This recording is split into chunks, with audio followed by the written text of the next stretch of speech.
Bonjour à tous. Sylvie Burgeon et moi-même, Francis Metzger, allons vous présenter un atelier qui se nomme Mutation.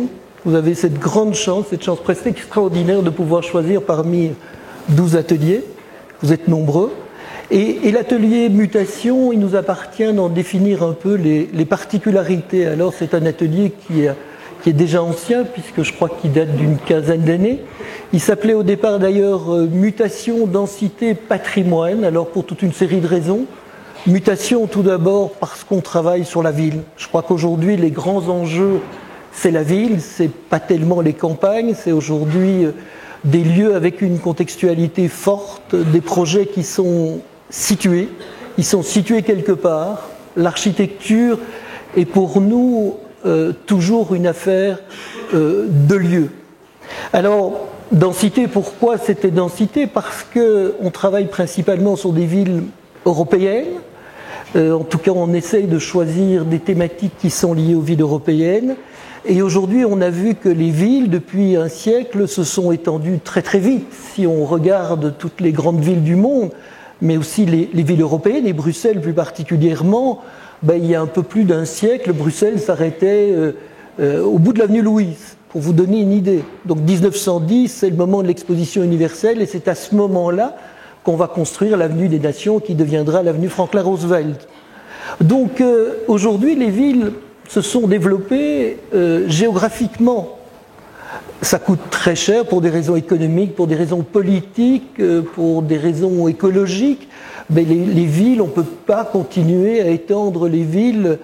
Il est important de repenser la ville à partir d'elle-même et donc de penser la notion de densité des villes, parce que il n'y a que deux façons aujourd'hui de refaire la ville. C'est-à-dire on efface la ville ancienne, où on apporte, je dirais, de nouveaux projets à partir de la ville ancienne. Donc le phénomène de mutation. Alors, l'architecture, je vous disais, est toujours située. Elle est située dans un lieu, mais elle est aussi située dans le temps. Il s'est toujours passé quelque chose avant, et il se passera toujours quelque chose après. Et donc c'est très important pour nous, qui sommes des auteurs de projets, de situer ces projets quelque part et dans le temps. Voilà les deux éléments qui vont fonder notre réflexion sur mutation. Je vous disais que l'architecture aussi est un rapport, c'est un rapport entre un lieu, un programme, à un moment donné. Alors, notre thématique, ou en tout cas nos thèmes centraux, s'articulent toujours autour de concours d'architecture. Et on prend toujours un concours qui est en cours, donc un vrai concours. On est vraiment dans le réel à partir d'un programme qui est un programme donné. Sylvie vous en parlera tout à l'heure. On travaille sur une bibliothèque, on travaille à Londres, et le programme vient de démarrer. Et je dis programme parce qu'il y a une vraie programmation. Nous, architectes, on ne fait généralement pas de la programmation. La programmation, c'est un vrai métier. Ça prend beaucoup de temps, beaucoup d'énergie et beaucoup de compétences. Notre métier, c'est de faire des projets. Et faire des projets, c'est extrêmement difficile. C'est à ça qu'on vous forme, en fait, vous les étudiants. Quand vous sortirez, je crois que vous serez tous architectes dans 3 ans au maximum, puisqu'il y a les 3 dernières années, vous serez tous architectes. Et donc ça veut dire à un moment donné que vous allez rentrer dans la vie professionnelle et vous allez faire des projets. Vous allez aussi les réaliser. Et donc c'est vraiment les deux éléments qui nous importent dans Mutation, c'est d'être capable de penser le projet, mais aussi de le réaliser. Alors, penser le projet évidemment à partir d'un programme. Si on prend un programme concours déjà écrit, ça va vous obliger à toute une série de choses. C'est-à-dire il faut respecter toute une série de demandes du concours. Et ça va, je dirais, du contenu du programme, mais aussi de la représentation graphique. C'est-à-dire qu'il y a des formats qui sont imposés, il y a des dates qui sont imposées, et tout ça, c'est notre vie d'architecte. On est dans le réel, et on tient, Sylvie et moi, à faire en sorte que nos étudiants soient le plus formés possible à rentrer dans le réel, c'est-à-dire d'avoir de vraies contraintes. Alors, l'aspect construit, cette deuxième partie, l'aspect construit, l'architecture, ce n'est pas simplement le domaine des idées. C'est le domaine, il faut être capable de penser et il faut être capable de réaliser les projets.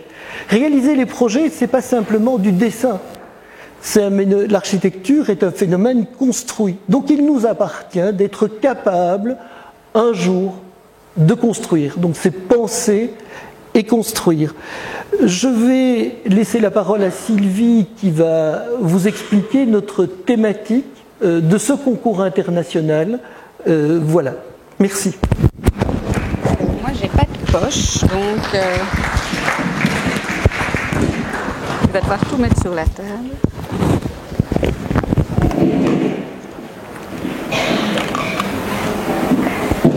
Bon, je vais essayer de ne pas m'emmêler dans tous ces trucs.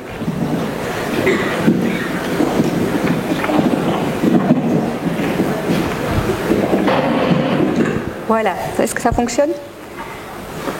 Bonjour, pour continuer à vous parler un petit peu de l'atelier, au premier quadri, nous avons travaillé sur les transformations des villes portuaires et sur des propositions méthodologiques pour traiter des vides urbains.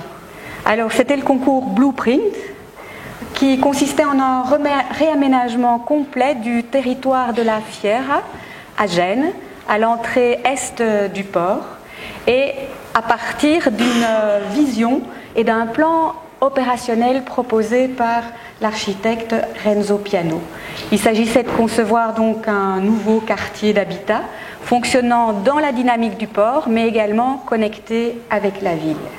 Alors évidemment, il y a eu tous les travaux d'analyse contextuelle et puis surtout un gros travail d'analyse critique du plan et de la vision de Renzo Piano qui a été faite par les étudiants. Et ensuite, les étudiants ont eu à prendre position en proposant une écriture architecturale qui soit s'inscrivait et développait cette vision de Piano, soit en proposant un nouveau plan d'urbanisme qui la contestait. Alors pour ce second quadri, nous vous proposons de travailler sur un équipement public en pleine mutation, les bibliothèques. Alors je suis très heureuse d'avoir découvert avec vous aujourd'hui qu'un autre atelier HTC traite finalement de la même thématique et du même sujet. Et j'espère qu'on aura lieu de développer des synergies et de faire des échanges avec les étudiants de cet atelier. Donc je vais peut-être être un tout petit peu redondante sur le sujet des bibliothèques, mais donc à l'ère du numérique et avec la dématérialisation des contenus, se pose la question en effet de l'avenir des bibliothèques et de la transformation de ces espaces architecturaux. Il n'y a plus un modèle de bibliothèque ou un lecteur type, il y a une grande diversité de pratiques. Les bibliothèques sont devenues des learning centers, des idea stores, des library concept centers, et que sais-je encore. Alors c'est un travail qu'on a déjà entamé il y a bien des années avec le concours Campus 2015 à Helsinki. Le concours portait sur le réaménagement du campus universitaire dessiné par Alvar Aalto à Otaniemi et la création d'une nouvelle faculté des arts, du design et de l'architecture. Alors si le concours ne portait pas explicitement sur les bibliothèques, mais le voyage à Helsinki a permis aux étudiants d'appréhender, parce qu'il y a vraiment une grande culture de la bibliothèque, de cet équipement dans les pays scandinaves, a permis aux étudiants donc d'appréhender cette grande diversité des bibliothèques actuelles et d'étudier plus spécifiquement les bibliothèques d'Alvar Aalto et les mécanismes de lumière. Ensuite, avec le concours de Cambridge, qui portait sur la requalification de tout l'environnement de la toute grande bibliothèque centrale conçue en 1934 par l'architecte Gilles Gilbert Scott, les propositions essentiellement paysagères devaient apporter un changement radical de la perception de la bibliothèque, très austère, en redéfinissant sa place dans la ville et dans son contexte, et aussi par l'ouverture à de nouveaux usages et une accessibilité repensée. Enfin, avec le concours de la bibliothèque 2.0 à Copenhague, il fallait proposer une vision pour une petite bibliothèque du futur, une sorte d'antenne de la grande bibliothèque institutionnelle qu'est le Black Diamond, qui intègre le passage au numérique et illustre le concept du troisième lieu, c'est-à-dire concevoir une bibliothèque un peu comme un living room urbain, ni domicile privé, ni lieu de travail, un univers intermédiaire dédié à la vie sociale. Alors voilà, pour ce quadri, Hyde Park Library est un concours proposé par la plateforme Archasm. C'est une plateforme dédiée aux étudiants et aux jeunes architectes pour confronter leurs idées. Il s'agit de concevoir une bibliothèque publique dans un parc, bibliothèque qui a pour mission de réconcilier le grand public avec l'univers des bibliothèques et de favoriser la culture de la lecture dans toutes ses formes.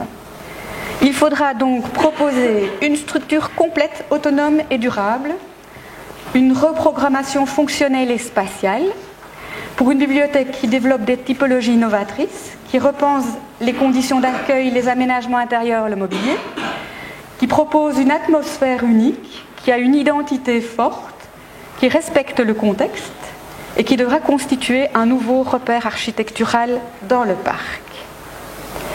Bien sûr, vous trouvez le programme plus détaillé ou en détail donc sur le site du concours. Alors, un peu à l'image, comme le montre cette image, des pavillons de la galerie Serpentine qui propose tous les étés des expérimentations de l'espace architectural, ce projet doit être conçu pour créer le lieu ou les lieux d'une expérience pour l'utilisateur de la bibliothèque qui l'invite à y rester et à y demeurer, à y passer du temps. Le projet doit faire l'économie de l'espace et des moyens et il ne dépassera pas 4000 m². Alors, le site proposé se trouve au cœur de Hyde Park, dans les jardins de Kensington, anciennement un parc et des jardins privés, mais aujourd'hui un grand parc public. Le terrain de 7500 m² se situe en bordure du lac Serpentine. Le paradoxe de la question est sans doute d'inscrire dans un lieu de très grande sociabilité, ce parc, un lieu souvent considéré comme élitiste et antisocial. Alors, le travail s'effectuera en 2 temps, avec un voyage à Londres. Tout d'abord, le temps du concours, bien évidemment, avec une attention particulière portée à la production de la planche concours. Et ensuite, le temps que nous appelons le temps de la coupe à 5% pour construire l'espace du projet, sa matérialité, et témoigner d'une maîtrise constructive. Merci beaucoup. Merci.